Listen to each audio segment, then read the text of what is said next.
E o Ibovespa segue negociado abaixo dos 170 mil pontos. Desde abril de 2026, as quedas são sucessivas. A causa? Saída de capital estrangeiro. Assim como o Ibovespa saltou fortemente em 2025 e nos primeiros meses de 2026 por conta do ingresso de capital estrangeiro, a saída está gerando essa correção. E da mesma forma que eu disse, olha gente, esse rally na Bolsa Brasileira não tem como causa um melhoramento no fundamento econômico do Brasil. Não, tem nada a ver com o Brasil. É um movimento de migração de capital para países emergentes. E o Brasil acaba sendo beneficiado por isso. Agora, uma saída por pura especulação. Ah, são as eleições. Pessoal, cuidado com esse discurso de eleições. Sabe por quê? Porque se fosse fácil de prever a direção do mercado por conta de eleições, com alto grau de certeza, bastaria montar uma estrutura com opções, já que eu sei o que vai acontecer, o mercado vai cair na prévia das eleições, eu montaria uma estrutura com opções e ficaria bilionário em Mônaco. Não é assim. Não necessariamente vai haver uma queda massiva por conta das eleições. A correção começou em abril, então cuidado com esse pensamento. Você precisa focar nas empresas, não tem jeito. Especialmente as ações de utilidade pública, serviços públicos. Serviços públicos e setor financeiro são assim poderosíssimos para dividendo aqui no Brasil. Os bancos brasileiros são dos melhores do mundo. Por mais que a gente tenha hoje a ascensão dos bancos digitais, o Nubank ali disputando liderança, na verdade a vice-liderança com o BTG Pactual no país, ainda assim temos um oligopólio no setor bancário. Temos empresas seguradoras que possuem vantagens competitivas duráveis, difíceis de replicar. Por exemplo, BB Seguridade e Caixa Seguridade, que utilizam ali da estrutura de distribuição tanto da Caixa quanto do Banco do Brasil. Temos empresas e serviços públicos de alto retorno sobre o capital investido. Isso se reflete em retornos históricos excepcionais. Não à toa que essas ações fazem parte do IDIV, e o IDIV, que é o índice de dividendo da B3, praticamente em qualquer janela temporal vence o Ibovespa e o CDI. Olha só, Ibovespa entregou quase 200% em 10 anos, CDI 145 e DIV 312 em 5 anos. Aí tivemos o Ibovespa com 37, CDI 79. 5 anos foi complicado, né, ganhar. Então veja aqui nos últimos 5 anos por conta dessa correção, mas em abril o IDIV ainda ganhava. Então olha só o que poucos meses pode fazer. Tem que tomar cuidado com esse pensamento. E aí em 2 anos, então a gente está vendo que o ciclo de juro pesado que a gente vive é brutal, né? Portanto, entenda, essa queda, motivada de novo por saída de capital estrangeiro, é uma queda que você tem que olhar como oportunidade real. Isso se você estiver comprando empresas que estão melhorando seus fundamentos ou com os fundamentos consistentes. Você tem que ter medo. Quando que você tem que ter medo? A hora que você estiver colocando dinheiro em uma empresa que está piorando os fundamentos. Aí você precisa pisar no freio. Necessariamente, não tem jeito. Mesmo que essa ação esteja subindo, então cuidado. E vamos lembrar também que quando lá atrás, vou até pegar aqui abril, quando o dinheiro não parava de entrar, ó, estrangeiro aplicando num dia 3,5 bi. Quando o dinheiro não parava de entrar, o pessoal já estava começando a reclamar. Ah, a bolsa tá cara, agora não dá mais para aportar, vou ter que fazer caixa. Chegou a hora então. Claro que esse juro alto por mais tempo, ele traz alguns riscos mesmo para as empresas excelentes desses setores. Eu já falei do setor financeiro, que pode sofrer com mais inadimplência, e eu reforcei a necessidade de você ter cautela somente nos melhores bancos. E no setor de utilidade pública, serviços públicos, isso afeta o endividamento dessas empresas. Aumenta as despesas com juros, reduz o lucro líquido, que pode reduzir o dividendo. Mas o juro começou a cair, ainda que de maneira lenta e gradual, mas começou a cair um pouquinho. Mas ainda é um patamar realmente muito restritivo. Mas afora essa questão do juro, essas empresas continuam lucrativas, pagando dividendos, e aí dependendo do preço, é aproveitar. Nesse sentido, peguei aqui um relatório do BTG Pactual sobre ações de serviços públicos, serviços básicos, e tem uns pontos interessantes aqui. Primeiro esse dado aqui, que é bem interessante. Em uma janela de 20 anos, as taxas reais no Brasil ficarão em média em 4,6%. O que é a taxa real. A taxa real é uma taxa que está acima da inflação oficial brasileira, que é o IPCA. Então, pegando aqui a Selic, que está em 14%, você pega a Selic, compara com a expectativa de inflação e chega no juro real. Na média dos últimos 20 anos, o juro real brasileiro ficou em 4,6%. Acontece que hoje em dia a gente está em mais de 9%. Então, a gente vive um cenário de alto estresse, onde a taxa real básica da economia está acima do dobro da média dos últimos 20 anos. É óbvio que isso vai gerar volatilidade nas ações. É óbvio que isso vai afetar o resultado financeiro das empresas. Então sim, isso é inegável. Mas é razoável a gente supor que o juro permanecerá por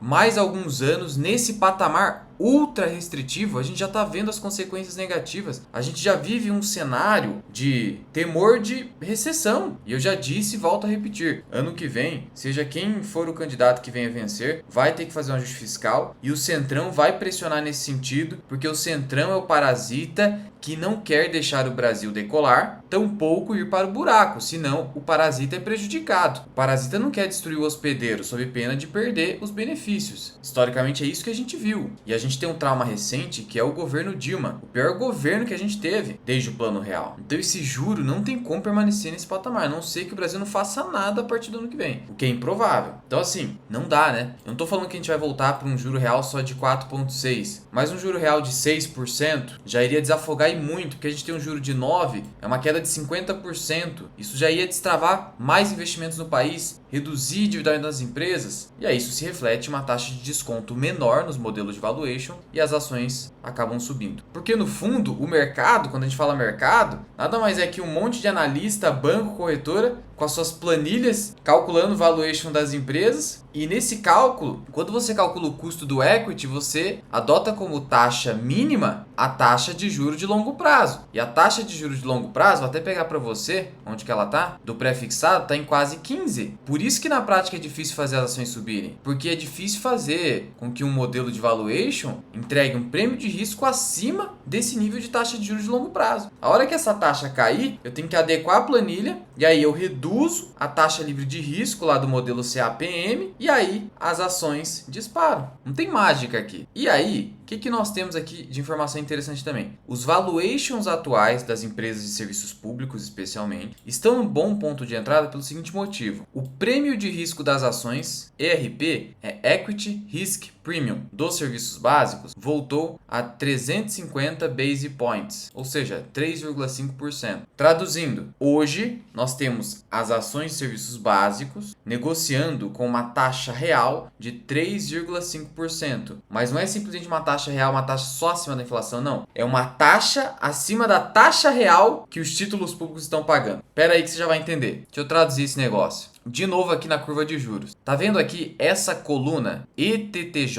e IPCA? Isso aqui significa estrutura a termo de taxa de juros. É o Tesouro IPCA+.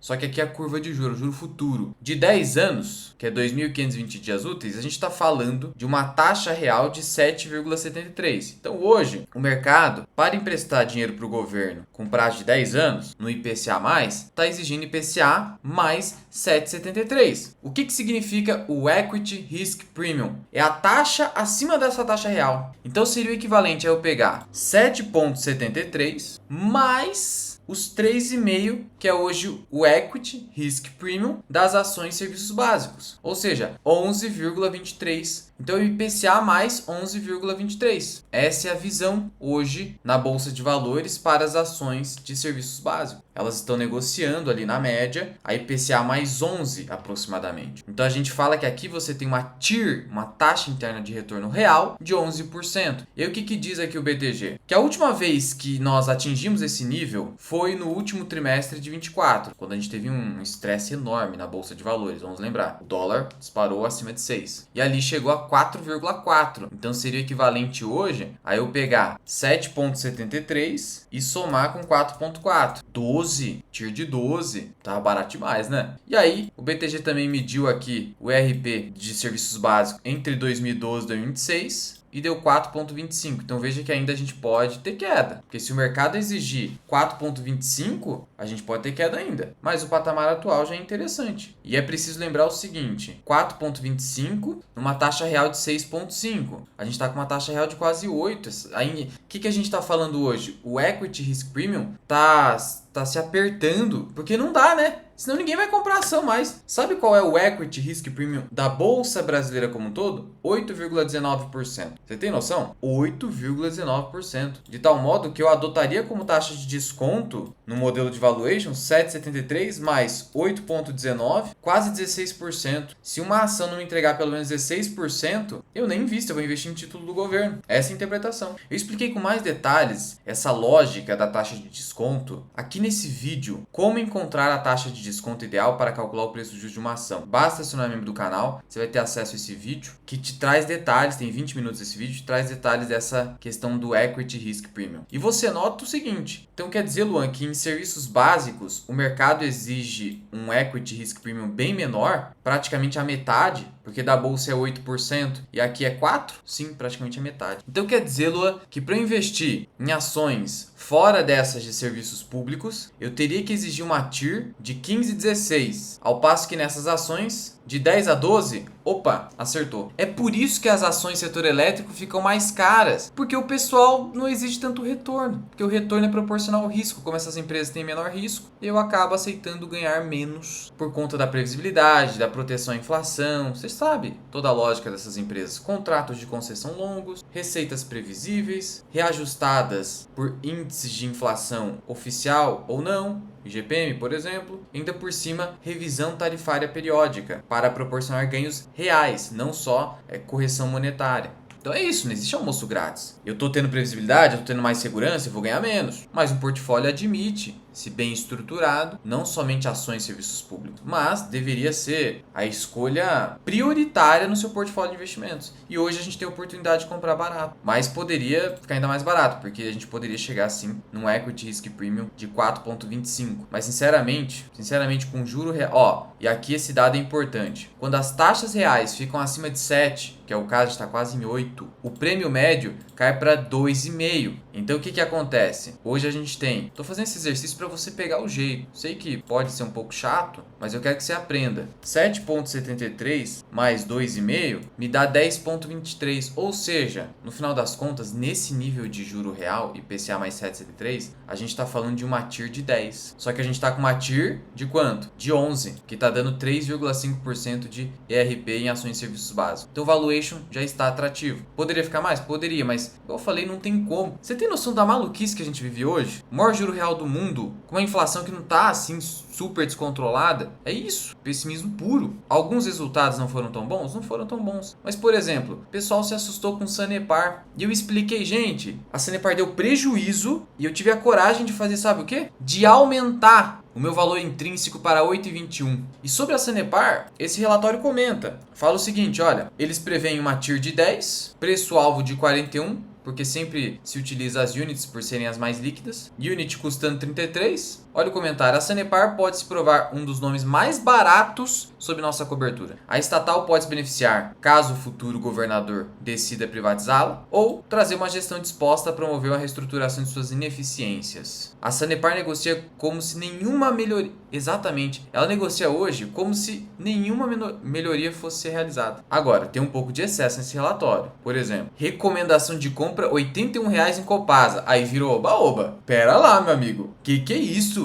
A Itaúsa não aceitou pagar esse preço da Equatorial, que eu já achei um pouquinho alto. Então cuidado com essas teses de pós-privatização, porque o pessoal tenta, assim, raspar o tacho o máximo que dá. Toma muito cuidado. Você tem que olhar essas recomendações com muita parcimônia. É isso que eu busco te ajudar aqui no canal. E aí veja só que interessante esse dado aqui também. O setor de serviços básicos no Brasil tem superado de forma consistente tanto Ibovespa quanto as elevadas taxas de juros do país, que é bem difícil. Nos últimos 20 anos, medindo-se mensalmente, o setor superou o Ibovespa em 90% dos períodos de 3 anos e 100% em períodos de 10 anos. Em comparação com a Selic, superou 61% dos períodos de 3 anos e em 82% dos períodos de 10 anos. Então é mais fácil superar o Ibovespa do que o CDI. Mas ainda assim, o CDI também foi superado consistentemente por ações e serviços básicos. Agora você imagina, claro, aqui é uma especulação, mas você imagina para onde vão essas ações quando a gente tiver uma taxa real média média, voltar para a média de 4,6. A gente está em mais de 9. As ações hoje estão precificadas com uma taxa real de 9. E quando voltar, que seja 6%, teoricamente essas ações teriam que se valorizar o quê? Se eu estou saindo de 9 para 6 de juro real, é uma diferença de 50%. Então, 50% não, 35%. Que seja, essas ações teriam que subir o equivalente. Então, olha o potencial embutido aí, mas evidentemente, volto a repetir, sem ajuste fiscal, você não vai ganhar com marcação a mercado de títulos públicos, você não vai ganhar com fundos imobiliários, você não vai ganhar com nada. Por isso que as ações são a melhor opção, porque mesmo num cenário como esse, a gente ainda pode ganhar dinheiro com ações. Os outros investimentos, como títulos de longo prazo e fundos imobiliários, são altamente dependentes do juro. Em ações não é assim. E a prova disso foi justamente o ano de 2025 e até abril de 2026. Por isso que as ações são os investimentos mais defensivos a longo prazo, ainda mais as de serviços públicos. Fundos imobiliários, títulos de longo prazo, de duration longuíssima, tipo Renda Mais 2065, você só vai ganhar dinheiro se o cenário melhorar. Só que você fica nessa fragilidade. Por isso que eu dou preferência para ações. Não tem condição, não tem condição. No Brasil ficar contando, você não sabe quando vai ocorrer uma queda na taxa de juros. E Selic esquece. Selic é irrelevante para a precificação de título. Ninguém precifica com Selic, que é taxa de curto prazo. O pessoal precifica isso aqui, ó, ou com isso aqui. O pré-fixado de 10 anos está em quase 15. Então não importa que o CDI e a Selic caíram para 14. O mercado continua exigindo quase 15. E assim, e aí eles trazem aqui, né? Aqui que você tem que tomar cuidado com essas tabelas. Upside final em Compaz 88%, Auren 81%. Você tem que se questionar, bom, se existe um upside tão grande assim, por que o BTG simplesmente não afunda o capital dele em Auren, né? Não é assim, não é assim. Copasa 50%. Horizon, ação caríssima. Eu trouxe um vídeo de Horizon, que foi, digamos assim, junto com o Caixa Seguridade, o único IPO que entregou valor nesses últimos 5 anos, 5, 6 anos. Eles estão projetando um upside de 41%. Então, toma cuidado com isso aqui. Otimismo puro, tá? O pessoal tá projetando alta de 40% aqui em Horizon, 50% em Copasa, ações que já negociam a praticamente 20 vezes os lucros. Você teria coragem? É melhor você investir no S&P 500 então, já que você quer pagar tudo isso. Auren, alavancagem de 5,3 vezes EBITDA. A Alupar também não é uma ação muito barata, ó. Pelo menos na minha visão, a margem de segurança é negativa. Dessas ações aqui, quais são efetivamente baratas hoje? Axia Energia, mas nem tanto assim também, o pessoal tá fazendo oba-oba porque é tese pós-privatização. Sabesp, mais uma margem bem pequena. Sanepar, pra mim tá de graça. Semig, tem aquela ressalva que eu já falei, CPFL Energia é uma opção muito mais válida e tá aqui. E aí Taesa e Isa Energia não dá, né? As transmissoras no geral é complicado. E ainda tem a Engie também. Eles colocam um upside pequeno aqui, mas a Engie tem um upside na minha visão, é mais ou menos esse, de 10 a 15%. Então de serviço básico, o que eu entendo hoje como bacana? Axia, mas com essa ressalva que eu coloquei, CPFL Energia, que é essa ação aqui, Engie, Sanepar e a Sabesp, mas com pouca margem. Já a Compaz não é uma ação que eu acompanho muito, é a IPO mais recente, mas pode ser que realmente tenha um bom potencial. E na visão do BTG, basicamente eles disseram o seguinte, se o Lula ganhar e o ajuste for muito fraco, é melhor você focar no segmento de geração, aí você tem Engie e parcialmente a CPFL Energia, e saneamento, Sabesp e Sanepar. Luan, mas me diz uma coisa, esse preço-alvo aqui, por exemplo, de Auren, que eles colocam R$19, é válido para qual ano? 2026. Então eles estão me dizendo que a ação poderia ir para 19 em 2026? Com esse nível de alavancagem? A gente precisa reconhecer que se a Selic caísse tudo isso, seria uma ação que iria provavelmente subir bastante, só por conta de alteração da taxa de juros. Mas você está pensando nisso ou em dividendo? O forte dessas ações é o dividendo. Lembrando que Sanepar é uma das maiores posições da minha carteira, então eu sou uma pessoa interessada, né? Querendo ou não, sou interessado nisso, mas assim, é um papel que nos últimos 5 anos entregou 15% ao ano, nos últimos 10, 15% ao ano. Mesmo sofrendo um monte e ficando largada pelo mercado. Mas assim, vou dizer uma coisa, hoje eu daria prioridade para ações de serviços públicos e para ações de telecomunicações. Setor financeiro eu deixaria para depois. Por quê? Porque a inadimplência ainda está piorando. É o que eu falei no outro vídeo. Dá para comprar também? Dá, mas com mais cautela e num volume inferior dos seus aportes. Basicamente seria essa postura que eu adotaria e que eu estou adotando inclusive. Toda e qualquer atualização eu trago em posts para membros do canal. Os benefícios da assinatura estão aqui, ó. Mais de 100 vídeos exclusivos para membros, mais de 70 postagens exclusivas. Então aqui em posts tem os posts para membros. Então quando eu faço uma operação, uma compra, uma venda, eu posto e explico o racional.